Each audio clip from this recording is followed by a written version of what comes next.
dans le cadre de la banque alimentaire mise en place par les plus hautes autorités du pays pour soutenir les compatriotes les plus démunis et en situation de détresse pendant la période de crise sanitaire.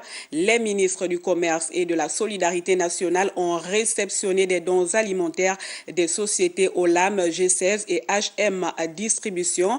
C'est un compte rendu de Cyril Bertrand Galéco, Michel John Boudégan.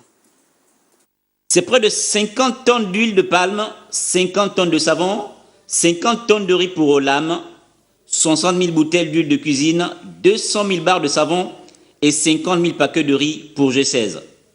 HM Distribution contribue, elle, à hauteur de 100 sacs de riz de 10 kilos chacun, 3 sacs de tomates et du couscous pour soutenir le gouvernement gabonais dans la lutte contre le Covid-19.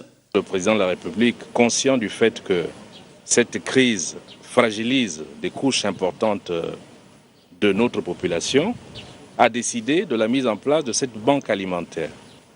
Dans ce combat, beaucoup d'entreprises sont en train de venir pour répondre à cet appel du chef de l'État par des dons divers. C'est ce qui explique tous ces dons que vous avez vus.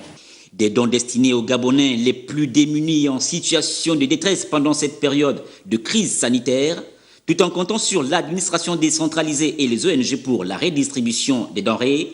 Les autorités souhaitent une gouvernance sans réserve. Quand ces dons arrivent, ils sont enregistrés avec des fiches comme cela. Vous voyez bien, l'entreprise émarge, les services également de l'administration émargent.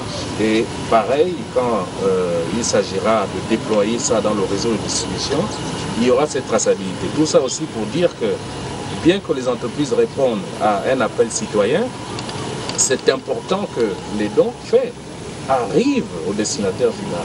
Dans cet élan de solidarité nationale, le syndicat libre des commerçants du Gabon n'a pas manqué de faire un geste. Selon ses membres du gouvernement, la redistribution de ces aliments auprès des populations pourrait intervenir le mardi prochain.